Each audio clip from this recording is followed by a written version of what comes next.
What's up, everyone? Shaker back with another live stream, and today we're going to talk about Joker. Yeah, finally get a review, spoiler review. So if you've not seen the film, this is not the stream for you. Go and watch it, it's amazing. Yeah, so we're just going to wait a minute or two for everyone to come in. Hello, Yamo Knight, ectoplasmic entity. So I hope you're having a nice Sunday morning, Sunday afternoon.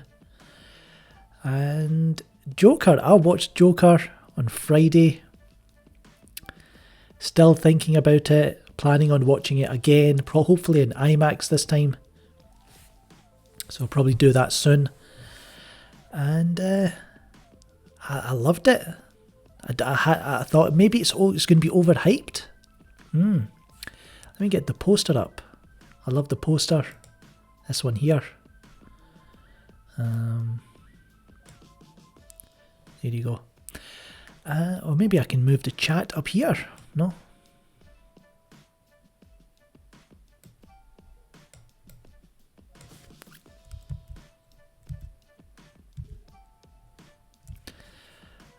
Maybe move the chat up here, down here.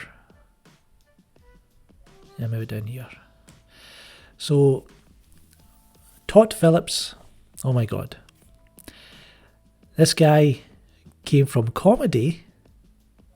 He showed the Russo brothers how to go from comedy to filmmaking, true filmmaking.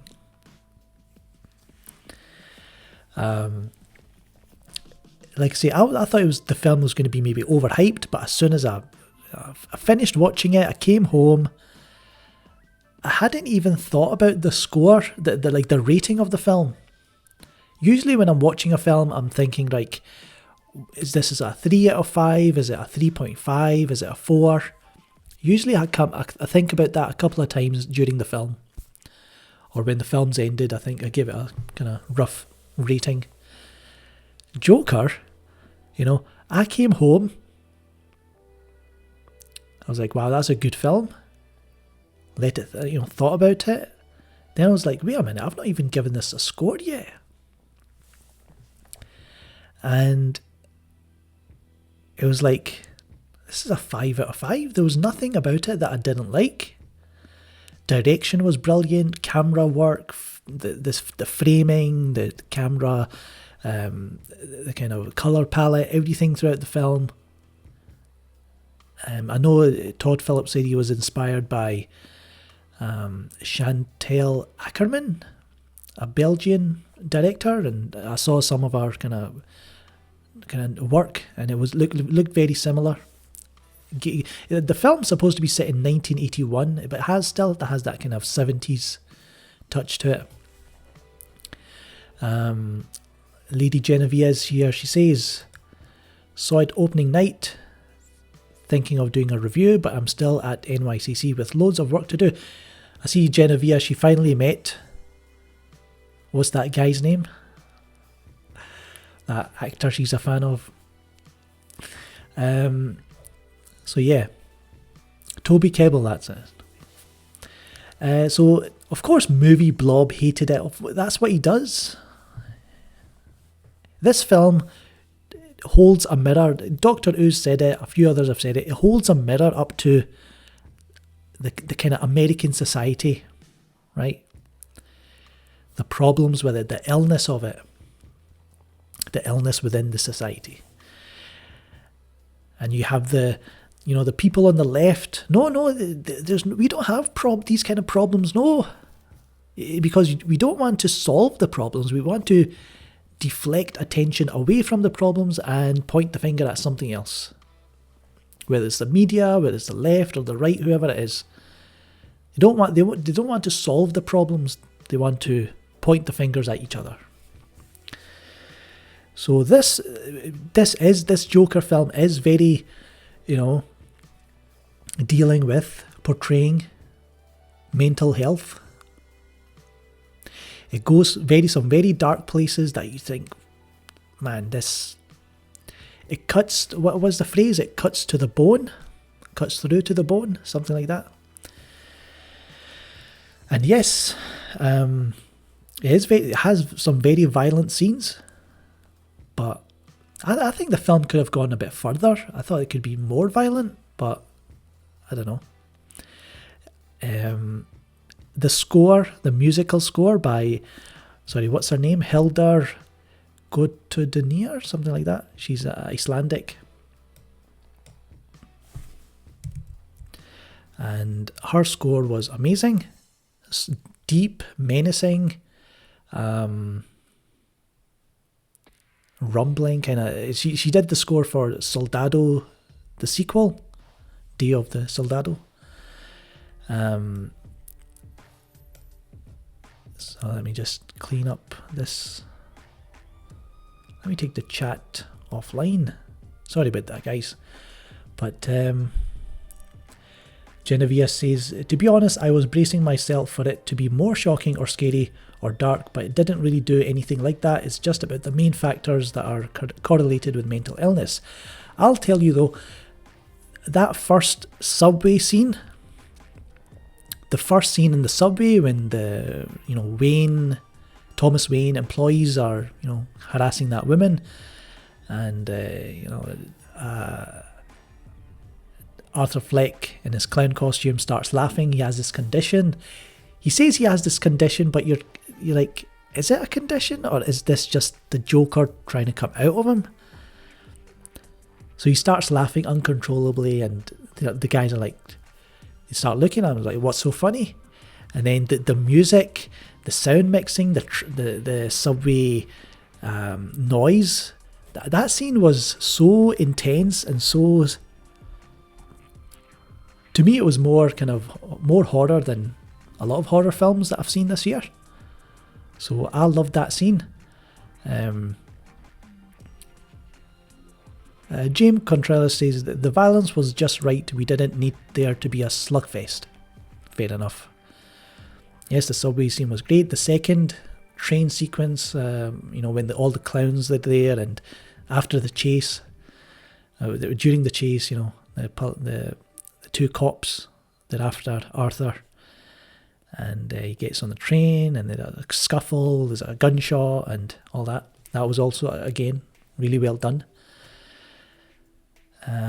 Slane Red says, it's a roller coaster of emotions watching the movie. It is.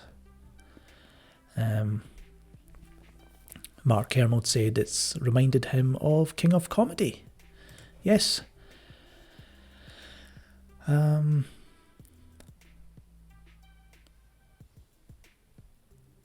Just checking the chat, sorry everyone.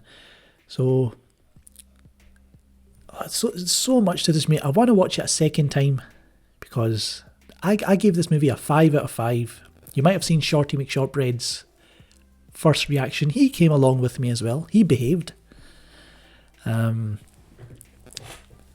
Shorty did his little first reaction. And yeah, 5 out of 5 for me. Probably one of the best DC films ever.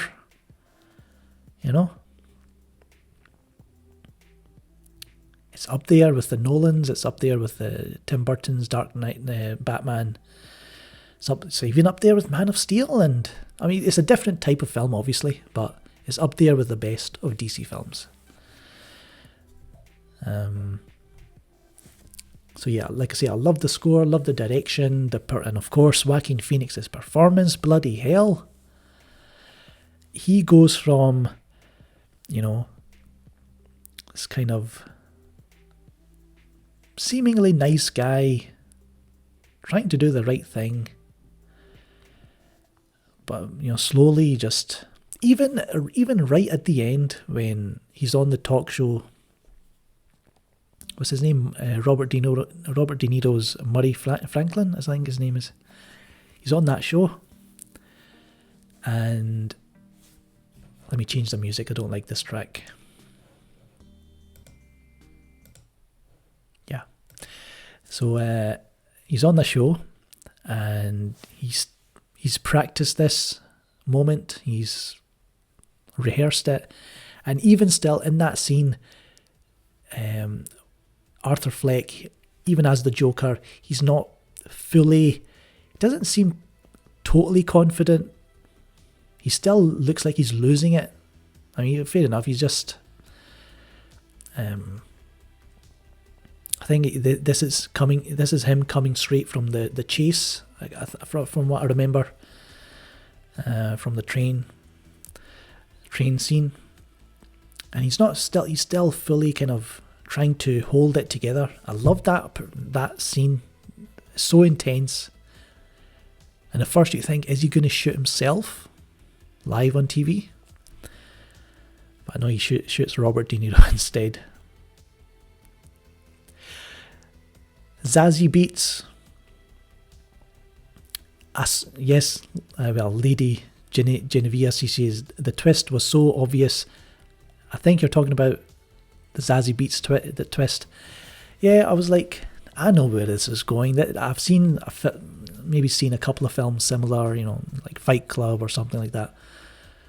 I'm sure I saw a couple of other films with that same kind of twist. You think she's dating him, and you think, well, why would she be dating this guy? You're not seeing that much of her. And then I was like, okay, I know where this is going. I know what's going to happen.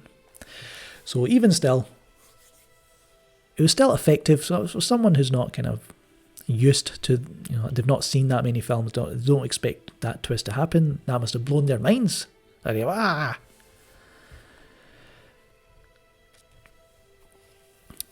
Mark Maron was only in the one scene. I'm disappointed with that. I was expecting him to have, like, maybe he was going to be in the comedy club, maybe doing out his own little skit. But no, he was Robert De Niro's assistant.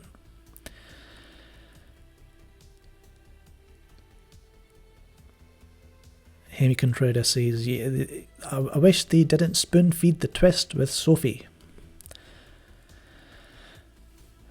Lethal says the apartment stabbing scene with the dwarf is the right word. And that was so Joker-like unpredictability. So you might, all you Film Gob fans out there, or you goblins out there, you might have noticed the clown's name was Randall. And he had a little dwarf there as well. So it's like Randall and a shorty, a Randall and a shorty. I'm just saying, maybe Todd Phillips has been watching the Film Gob. It was maybe inspired.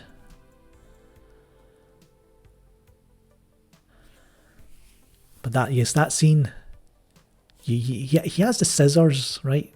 And I thought, well, maybe it's going to be a fake out. Maybe not. He's not going to do anything. And he just goes straight for him, stabs him in the neck, and the eye, smashes his head against the wall. Brutal.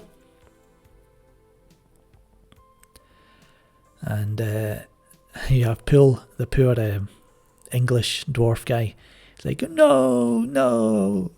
he's like, oh, you can go. You can go. Nothing against you. And he runs, and he can't reach the chain on the door. And Arthur's like, you never hurt me. And he kisses him on the head and opens the door, lets him go. But yeah, what other? This isn't it's hardly a review. This is more like a casual discussion about the film, with spoilers, of course. Let me see what you guys are up to. I liked how they used his dance skills as a way for him to deal with things. Yeah, there was a few. Alright, so that's...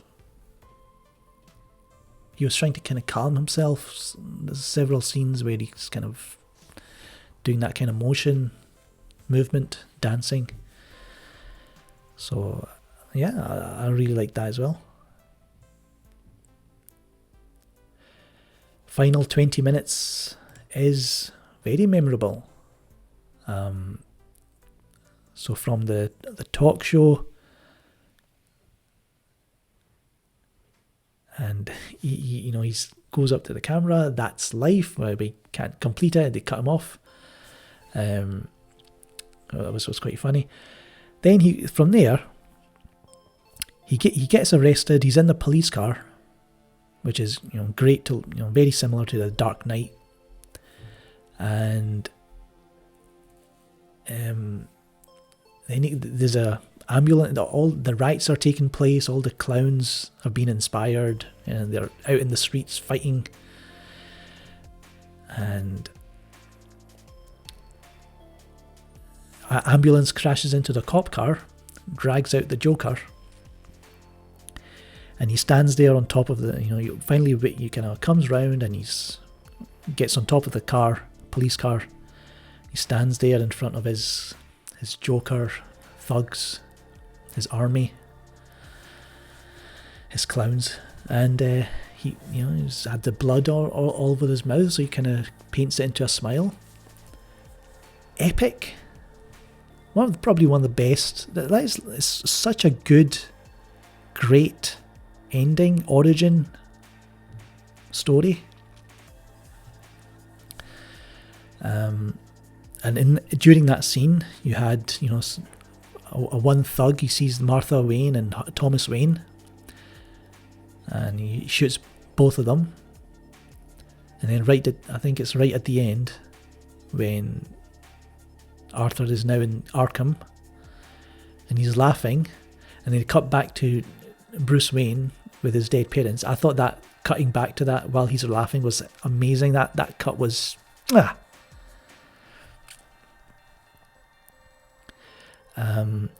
so yeah, I loved all that. Thomas, who says, what do you think of Thomas Wayne? He came across a bit of a dick, because he calls, I don't know if it was the media that was trying to spin it, or if he really did call the citizens of Gotham clowns. So it's like, is this Thomas Wayne's bit of not a nice guy? Can understand these people kind of rising up. Gotham citizens getting pissed off. And so you have this, not a twist, but it's more like a red herring, that Arthur, he finds out that he's adopted, right? Because his mum, she's sick, and she keeps talking about Thomas Wayne, and he reads one of the letters, and because she's delusional, she's went crazy a long time ago. She's written the letter to Thomas Wayne saying, "Oh, this is your son," and then Arthur Fleck reads it, and he's like, "What the hell?" And you think, "What? This is what is he really Bruce Wayne's older brother, half brother?" So you go through that. He goes to see. He's outside Wayne Manor, and you meet an Alfred as well, and then you have the confrontation between Wayne and Thomas Wayne and Arthur Fleck in the bathroom, and Thomas Wayne kind of tells us all, well, no, she was crazy, that had nothing to do with her, and that's that. And he punches Arthur in the face.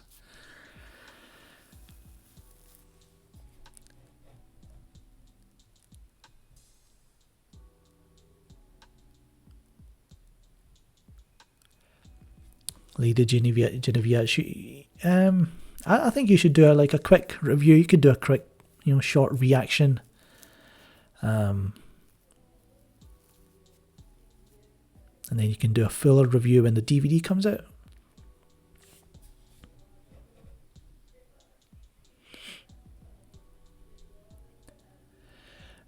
Cyrus says a good portion of the people did not like Thomas Wayne. When you say people, are you talking about moviegoers, or are you talking about what?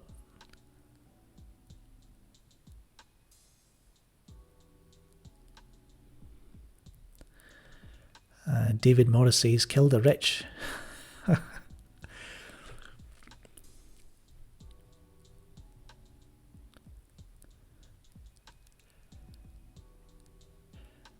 But yeah, yesterday I was listening to Hildur Gottudanier. I think that's how you say her name. I was listening to her score over and over again. I love it.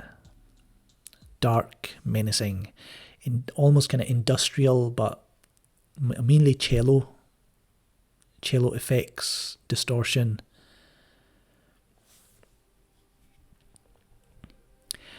Jose M says, did you find the death of the Waynes unnecessary? I don't think so.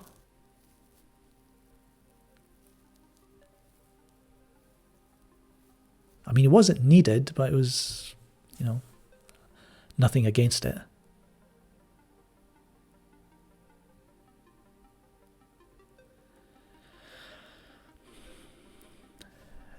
Do you think there will be a director's cut? There's a couple of clips in the trailer that were in the movie.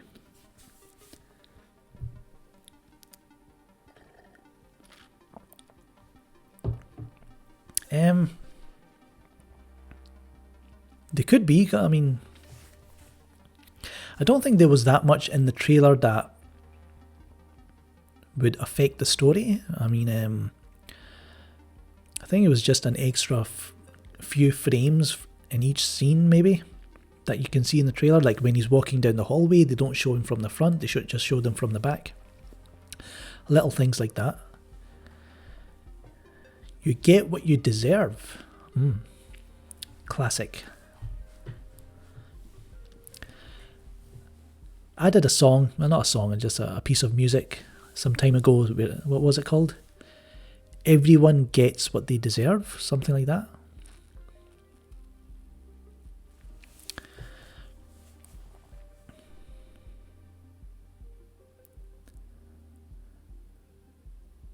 Film Gob is an incel. But yeah, I mean, just put a video, Gob Life, another Gob Life episode just about an hour ago. Joker box office opening weekend, the first 3 days, has made more money, slightly more money, than the first 3 days of Spider-Man Far From Home.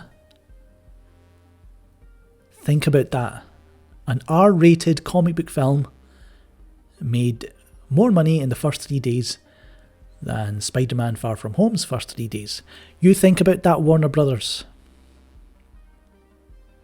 You think about all these directors, these hungry directors. What I like now is,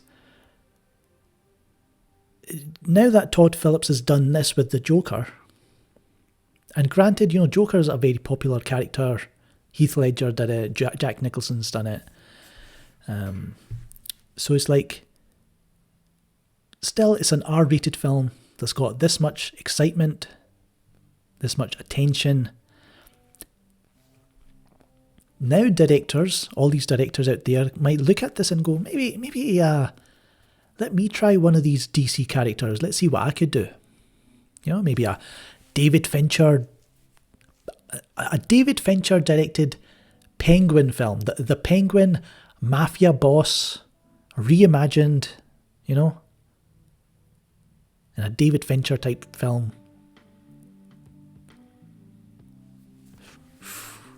Maybe Guillermo del Toro. Hey, Guillermo, come back. You were working on the Justice League Dark. Maybe we allow you to do what you want this time, and it's not tied into the universe. You can make this film. You could even make a sequel or two, and it'll be in its own universe. Walter Hamada, coming from the horror background, he might come. Hey, come over here, Guillermo. That's what I'm thinking. I'm thinking all these directors. Todd Phillips, he said it himself. There's DC Black Label, different directors with their own takes on DC characters. Click that like button if you like that idea.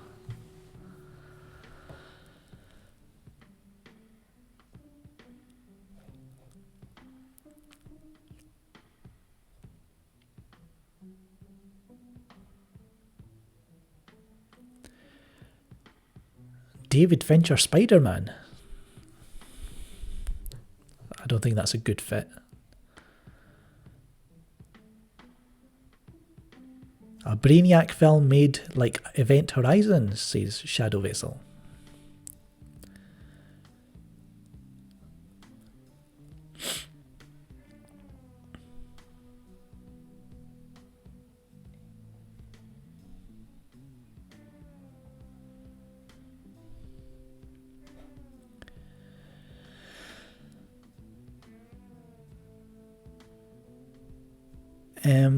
Frank the Bunny says, what do you think about Joker killing his girlfriend? Don't know if you've talked about it, but I've noticed it split some people because I think they killed her off screen. I don't think he killed her, no.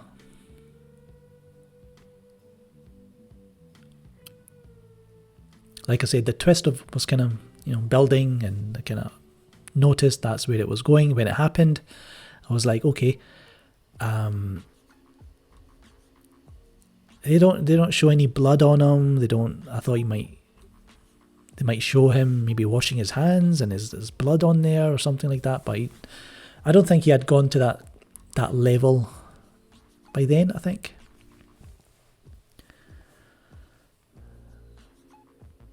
I don't think he would do that to her.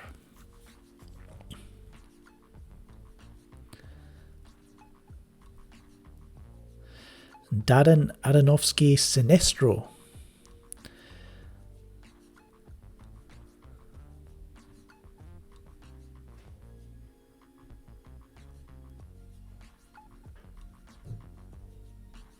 A David Fincher Lex Luthor film. Not bad.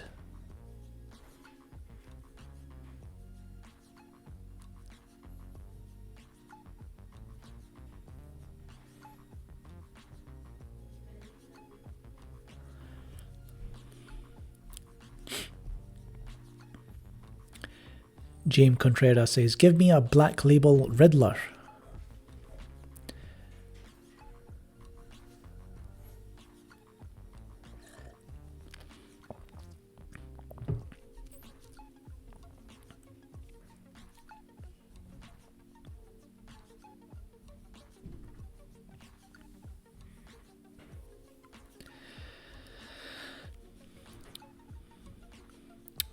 A Two-Face movie as well, yeah.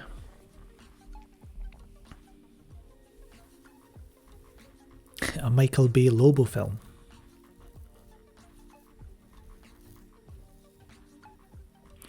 Would you love to see a Red Sun?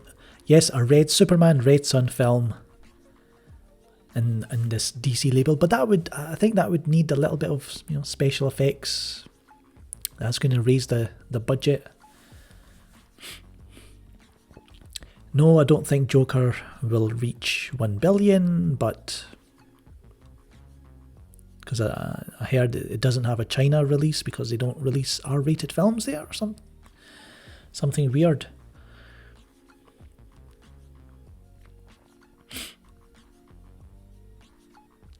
So when I think he goes to Arkham to get the records about his mother, and Brian Tyree Henry, again, a very small part, but he has this kind of presence. He just kind of owns the scene that he's in. I love that actor.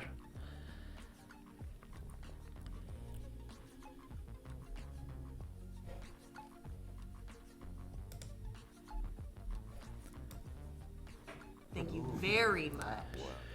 Thank you very much. We have a Barcelona fan here. Meku on club. Mekwe on club. Sorry.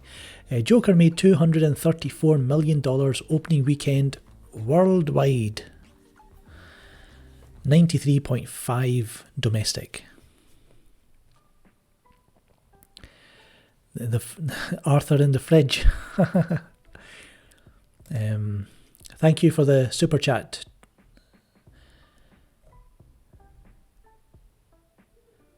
Yeah, the Arthur in the fridge was. I like that. I like it. Don't know why he was doing it, but I guess it was. He wanted to cool down. He wanted to escape the noise, and that's probably the safest place for him.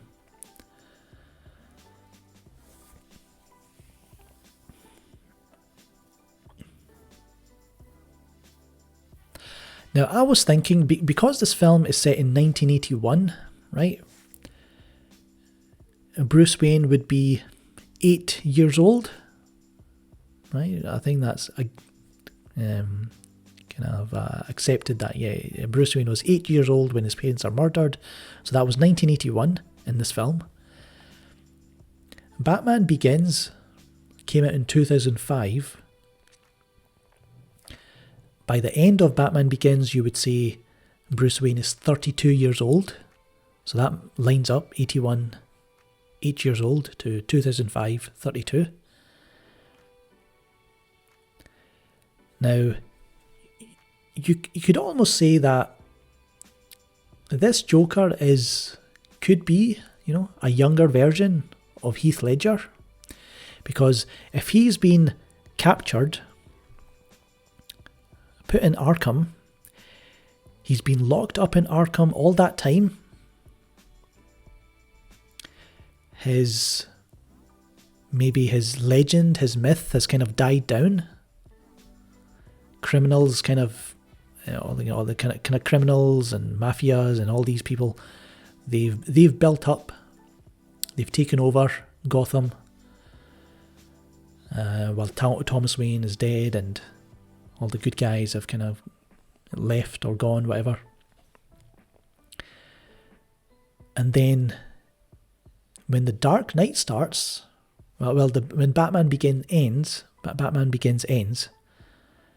and Commissioner Gordon shows him the Joker card, he's like, here's this guy with a taste of the theatrics. Maybe round about that time, this Joker, this one here, he's came back, he's older, he's escaped Arkham, he's got his crew back together, or just a few people who say, this Joker guy, I've heard of this guy. Now, Lady Genevieve says that would make Heath Ledger so old. How? Not really. He's got that makeup that's kind of covering his face. You kind of see him when he's without his makeup in one of the scenes, but and maybe when he was in Arkham, I don't know, maybe Victor Zsasz cut his. You like laughing so much? Let me cut you. That's where you got those scars. I've got this all figured out, guys. This is a prequel to the Nolan films. Or maybe not.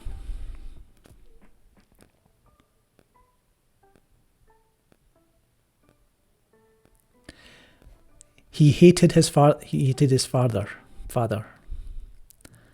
Yeah, that's true. Maybe he still thinks Thomas Wayne.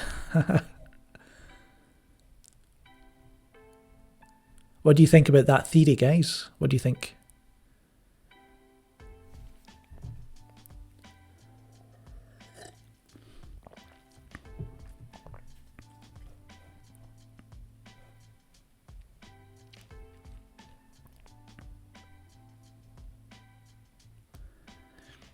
Joker 2, The Search for More Money.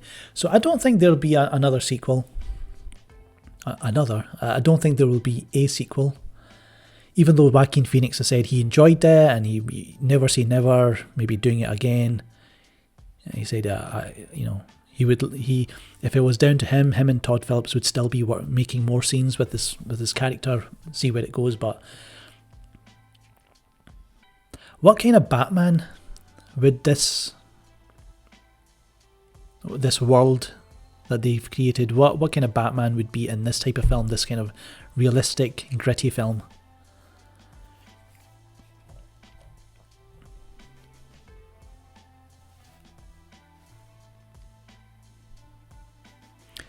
Well, Grace Randolph says there should be a sequel. I'm seeing a lot of people saying they want a sequel, they don't want one. Todd Phillips says he doesn't want one. Joaquin Phoenix says he's open to it. Thomas Wayne was an a-hole, yeah, it was.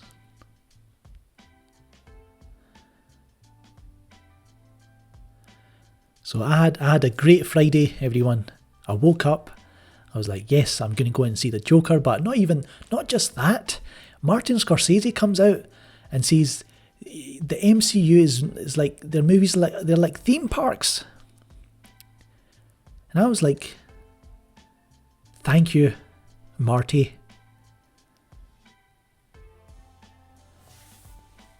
But just chiseled all over the MCU and Kevin Feige and all the MCU penis riders.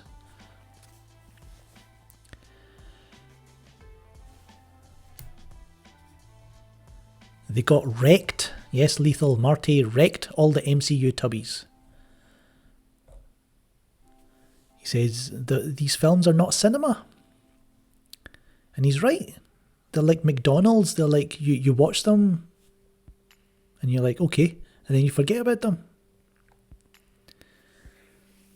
Who's talking about Avengers now? Everyone's talking about Joker. Poor Robert Downey Jr. never got nominated for an Oscar because Disney and Marvel are pushing, the director and the producer, Feige, and all the kind of technical stuff. Adapted screenplay. Where they don't even understand their own time travel rules.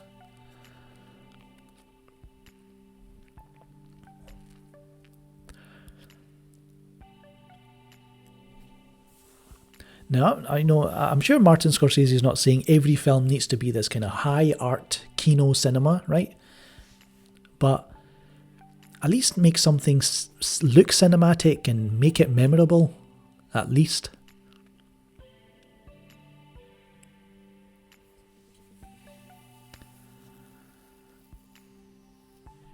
And all the MCU fans coming out with, he's just jealous.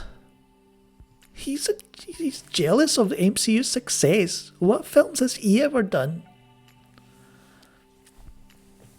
And I'm glad this has happened because the reaction to his comments from James Gunn and all his followers and all the MCU followers, all the MCU tubbies,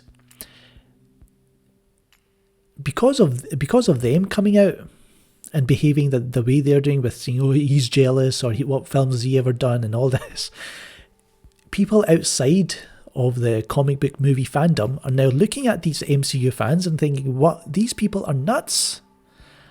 And I like that. I like that people are noticing how moronic these people are.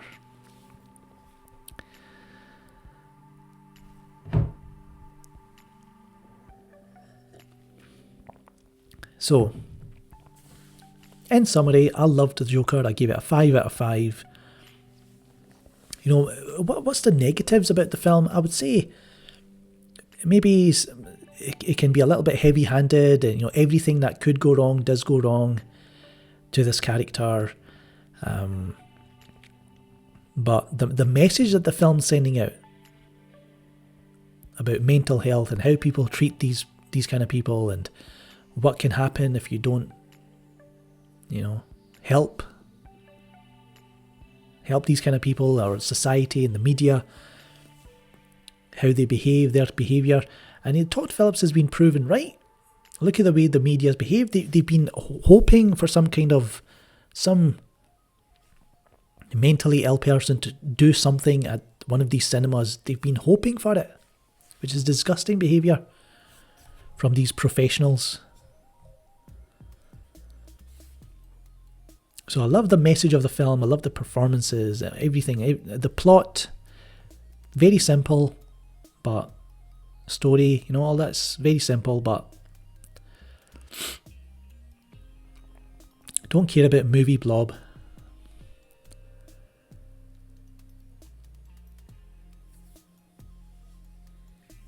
I thought the guy who played Alfred was, it's fine. This is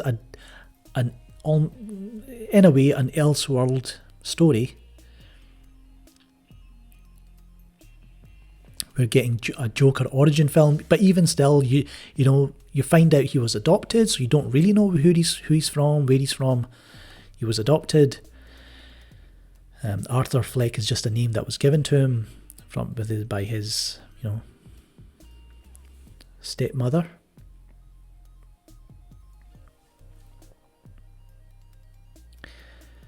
And so yeah, a lot of kind of real world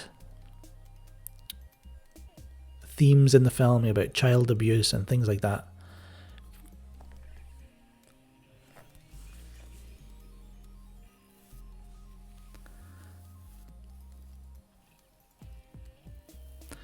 And yeah, the film is from the Joker's point of view.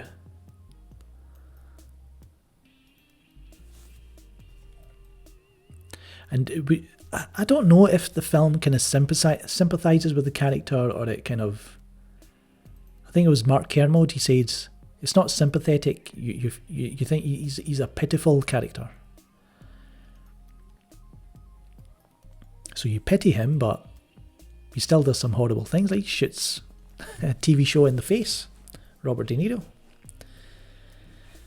That's life. Oh, another super chat from the Barcelona fan. Thank you very much. Thank you very much. Maybe he tells Harley the story to manipulate her.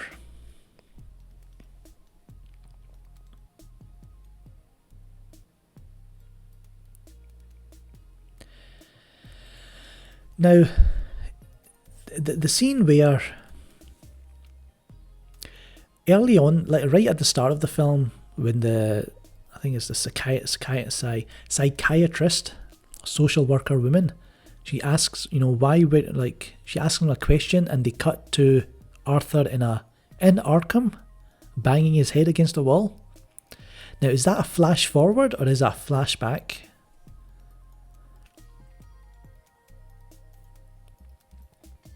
And then the end scene where he's talking to again, he's in Arkham. Is that a flashback? Or is that post the events of the film? You never know.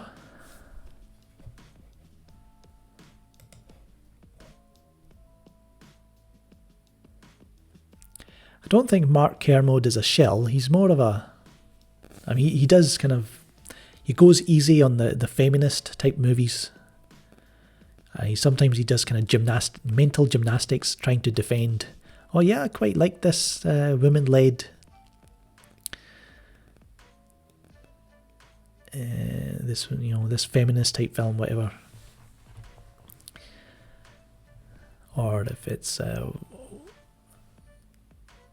that's all. That's my main criticism of Kermode.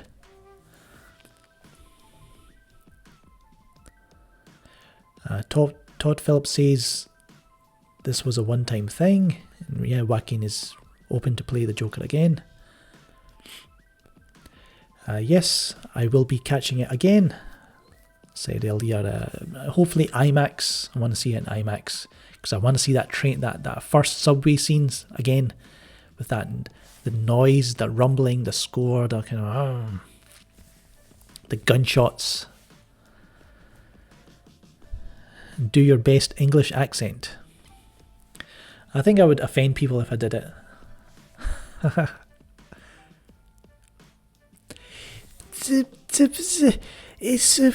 It's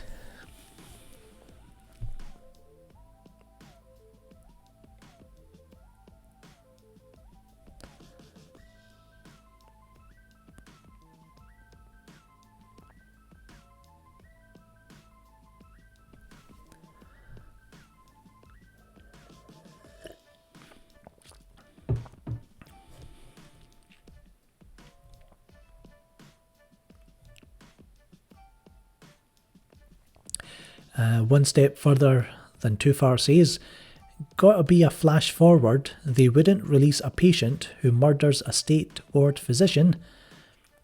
They would imprison him. Yeah, alright, okay.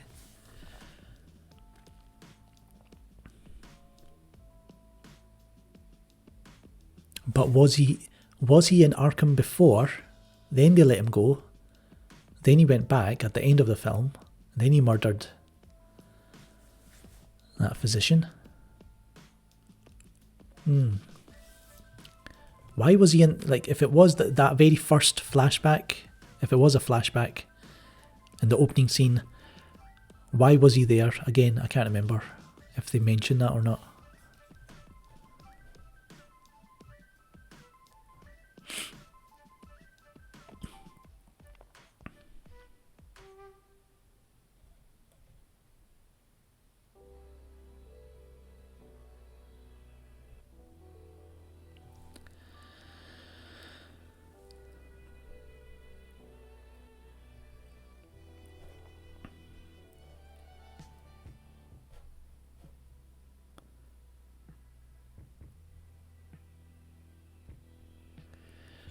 Did they not have metal detectors in 1981? How did he get his gun into the children's hospital and on the Murray Franklin show? That's a good question.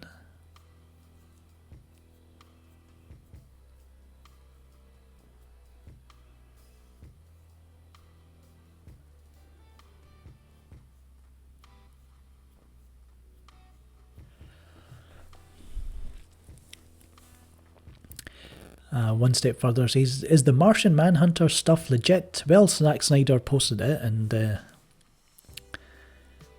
he says he shot the scene with Martha and Lois Lane, well, the actors. I think he's got the scene where he morphs into Martian Manhunter, but he wasn't able to complete it because he needed Harry Lennox to. He needed to shoot another scene with him kind of being in that scene. So I don't think it's complete or something.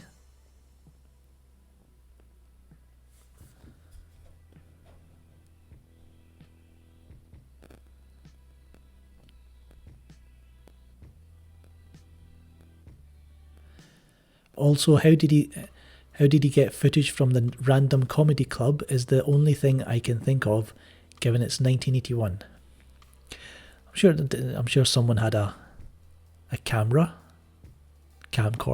something like that.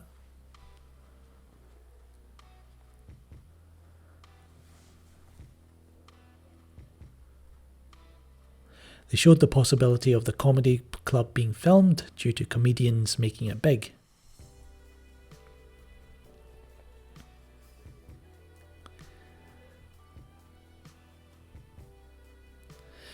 So yeah, Professor M says, Michael Moore, documentary filmmaker, calls Joker a masterpiece and said it's more dangerous if people don't see it.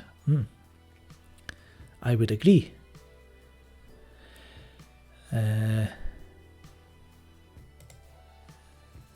I do not support a Premier League club. I am a Scottish football fan. I am a Celtic fan. And Celtic lost today, 2-0. So that's ruined my Sunday. Rob Liefeld and Scott Snyder want to release the Snyder Cut. So we've got some big names on board. So this theory is that Arthur Fleck was in Arkham the entire time. He never left.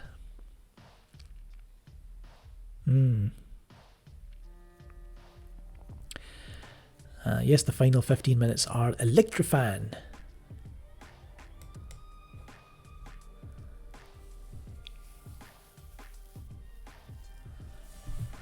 That's okay, Barcelona fan. I used to be a Barcelona fan, but like when I got into football the first time, around about 94, 95. So Barcelona's team had Romario, Stoichkov, Hagi, Johan Cruyff was the manager. Good times. But just slowly I started watching local football, and Celtic was my team, and so just kind of I lost interest with Barcelona after a while. Just more money coming into football is not a good thing. Remember Ronaldo and Bobby Robson and yes, the golden age. Baquero, Nadal, Sergio.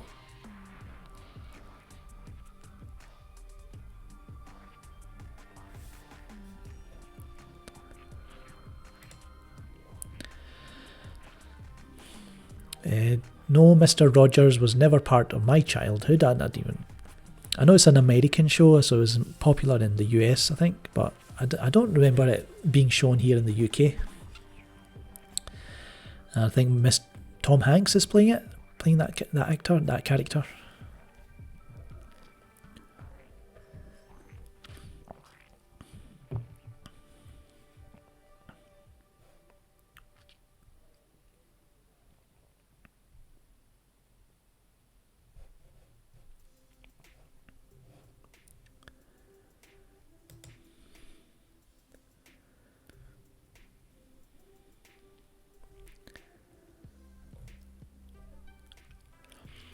I don't think I'll be watching that Tom Hanks Mr. Rogers film, no.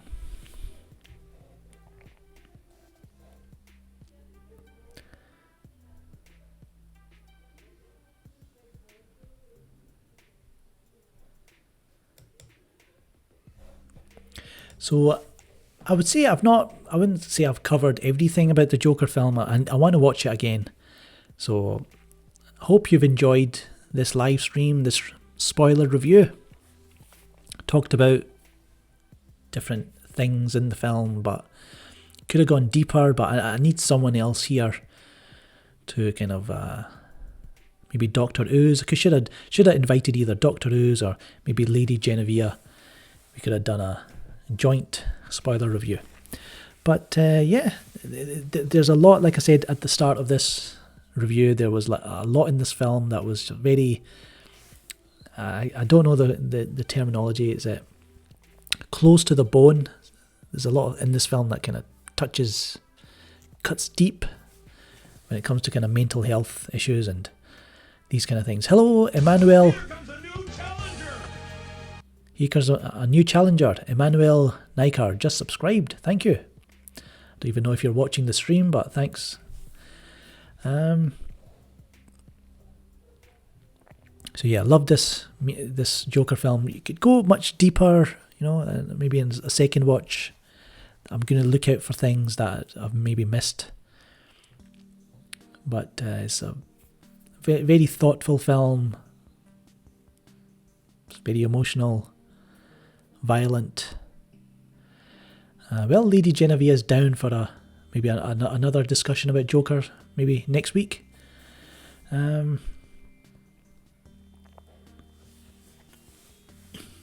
John Campea said the Russos cannot make a blockbuster without Kevin Feige. Of course. Johnny Campea is coming round. The shell formula is wearing off. I don't think John Talks likes me. I don't know. I've never kind of. I think he follows me on Twitter, but I've never kind of talked to the guy.